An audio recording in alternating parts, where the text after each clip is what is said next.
Hello, everybody. I just wanted to talk to you guys about my awakening and what I am going through, what I've been going through. Um, I found out about 5 years ago that I was an Israelite, and the way I learned it was I was frustrated with life and everything that was going on with me, and I was in a point in my life where I was at the very bottom. Yeah, I still smoke weed too, so that's another vice I'm working on because I don't want to go to hell for that. But I was at the very bottom. I couldn't go no further. I was like one step away from being homeless. And then I moved in with my brother. And then when I moved in with my brother, um, you know, I had a Bible. And I said, okay, you know what? What's it going to hurt? I'm already at the bottom. So it can't really hurt too bad.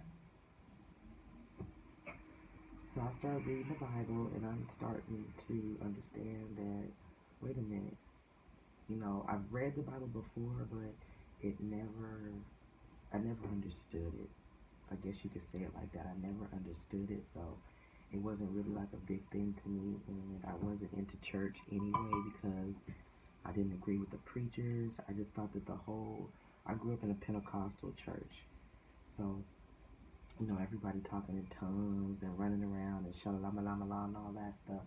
I saw that when I was young. My brother and I, we never got into that, so we always felt a little bit weird because they used to tell us, oh, well, when you get the Holy Spirit, you'll speak in tongues. Well, that never happened to my brother or myself. That just was never our thing, but we did go to church faithfully every Sunday.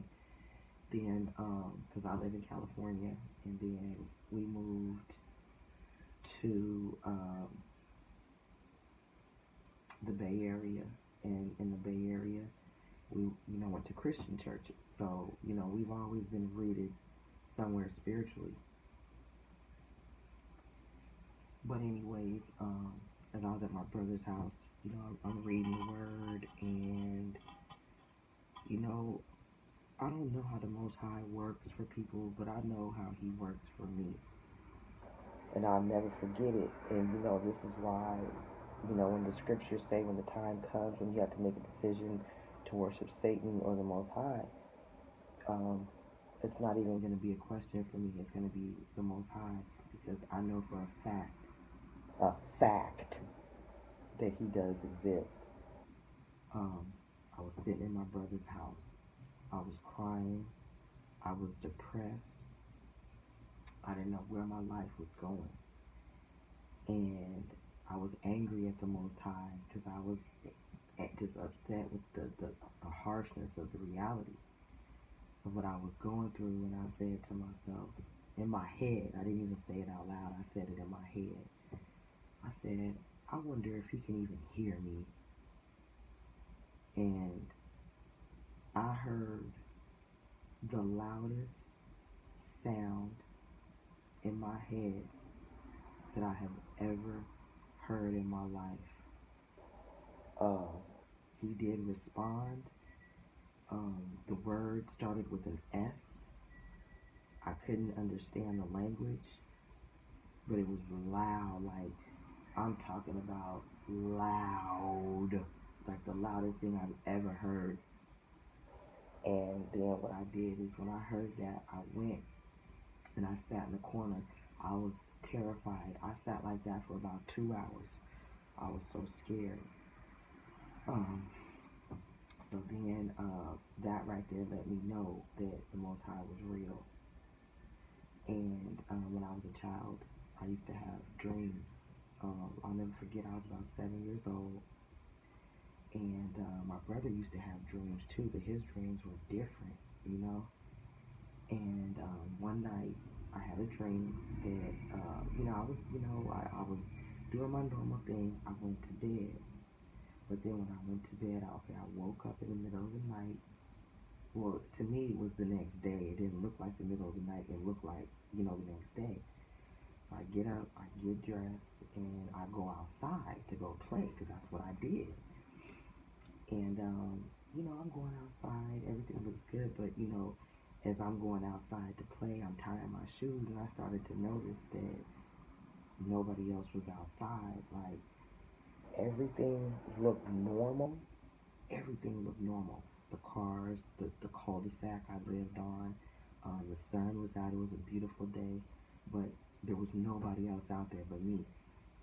So I was like, okay. So I wanted to go hang out and play with this girl down the street I used to play with. So I started walking down the street to go to her house. And as I was walking down the street got longer and longer. So I was like, okay. So I stopped, turned around, looked at my house. House is right there. I'm like, okay, her house that looks like about the right distance.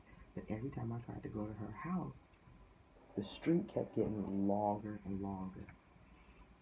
So I said, okay, I'm not going to walk. I'm going to run. So I started striking. I'm striking down the street. I'm striking. And the faster I ran, the longer the street got. So I stopped. I said, okay, maybe this isn't for me. So I'm turning around to go back to my house. And when I turned around, I saw this I'm talking about bright light in the sky. So I had shielded my eyes and I looked up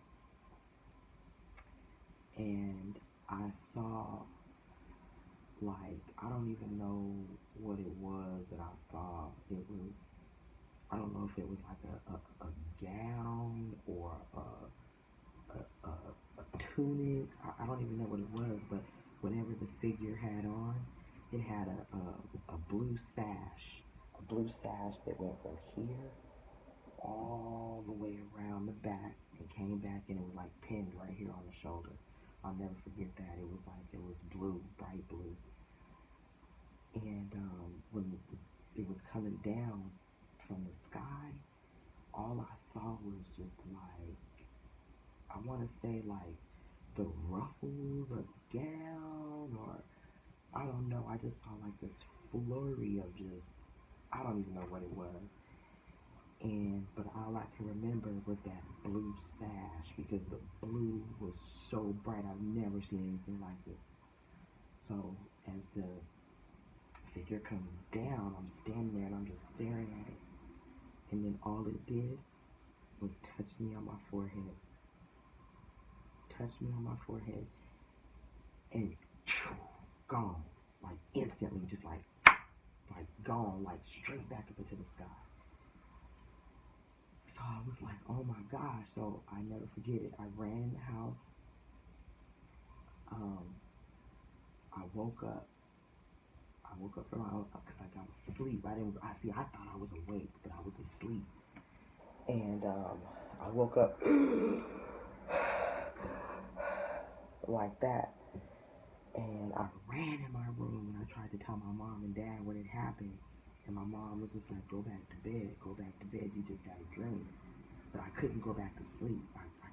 I stayed up all night. And that was the one dream I had. That's when I was like 7 years old, and I never told anybody really about it. The other dream I had that was very vivid when I was pregnant with my son. I was pregnant with my son, and every night I used to have a reoccurring dream about a baby with an umbilical cord wrapped around its neck, hanging over a well. And I was pregnant, and where I was working at, there was another girl that was pregnant there. So we were both pregnant around the same time. I think I was maybe a couple months behind her, but I didn't know her personally. So every night I would get up. Well, I would be running, like I would wake up, and it was crazy because it looked like I was back in like, I want to say like the 1600s, back in the time when the people were wearing top hats, and, they were dressed really sophisticated. They had on top hats, and there was this well, and it was right in the middle of a very, like, a busy street. People were just walking by it. So I was standing there, and I'll never forget, I had on like an all white nightgown, and I would just scream, and I'd be like, "Don't you guys see this baby? Don't you guys see the baby?" And I would try to run over there to help the baby, but I couldn't move. I couldn't move. And I could see this baby just hanging there by the umbilical cord. So when I used to get up, when I had that dream, I used to call my doctor, and because I thought it was my baby, so I was real freaked out. And then as I kept having this dream, one day it just stopped. It just like stopped. And then so I go to work, and then my supervisor at the time was like, "Can you not walk through this particular area because the girl that was pregnant in there, she had a stillborn?" And I was like, "What do you mean she had a stillborn?" She said the baby was born with the umbilical cord wrapped around his neck. So, I stayed out of there. I didn't go that way no more because I was terrified. You guys don't understand. I'm terrified of the Most High. I'm, I, I, after seeing stuff like that, you know what I'm saying? It's like, it's not cool, and, I don't like to dream, and I can sit up there and say, I haven't dreamed, I haven't had a dream in like a while, but like, the other night it wasn't the other night, probably about a month or two ago, I had something similar, but I couldn't remember it. You know what I'm saying? And maybe there was a reason why I couldn't remember it. Maybe because I was scared, you know? But I wake up in the middle of the night sometimes, not knowing where I'm at. Um, my man will be like, "You woke up screaming," and then he was like, I have to hold you. And then he was like, "You look at me," and then you remember where you are, and then you go back to sleep. So, I had some of that going on. I don't know if it's something embedded in my psyche. Maybe I got something mental going on. I don't know. But another thing that happened to me was I was asleep. I was asleep. My man was in here and my son was in here, and I was asleep. And for some reason, I just woke up. Right? I woke up and I was like, I did that again, and I was staring at the wall. And where I live, the wall is just like a cream-colored wall. So as I'm staring at the wall, I'm looking at the spider. It was a spider on a flower, and it was a spider. It looked like a wolf spider. Basically, it was a spider that I had seen before, that the only other person that could have known it was there was the Most High, because nobody else saw the spider but me. I was the only one in my apartment at that time when they had just cut down these giant oak trees, and so some of the spiders had they got out or whatever. But anyways, one ended up in my apartment, and I was so scared. You know what I'm saying? And it was huge. It had hair all over it. So I think they said it was called a wolf spider. And to go back to when, like I said, I was laying down, I woke up, and then I looked on the wall, and there was this wolf spider sitting on some flowers that looked like it was in the background looked like it was in a garden, but I only had like this much of a scope to see. You know what I'm saying? It was just the spider and the flower were taking up just that little scope. But a little bit up here in the background, you can see all this blue, and and then the sunbeam was kind of a beam. I want to say it was like a projector. The beam was coming through my window, and you know how like you got your blinds. It was coming through the blinds, and it was right on my wall like a perfect projector. And all I could see was sunlight with gold flakes. There was gold flakes in the light. Then the spider was sitting there on the flower, and I'm just staring at it, right? So my man and my son, they're just looking at me, and they're like, "What are you looking at?" And I'm like, And I never took my eyes off of it. I was like, you guys can't see that? You guys can't see that?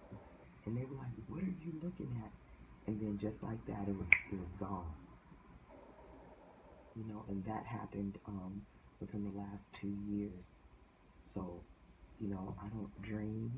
I don't know, you know, what I'm supposed to be seeing. I can't explain any of these things because I don't know what it means. I don't know what they are. But if there's anybody that has, you know, went through anything like that, please, you know, leave a comment, let me know. You know, this whole awakening thing is new for me. It's new for me, and I know I have a lot of things that I have to change about myself, you know, but I do make sure my hair is wrapped. I try not to, you know, sin as much as I know I be messing up, you know, but I can tell you one thing. I know that the Most High is real. Can't nobody tell me he's not real.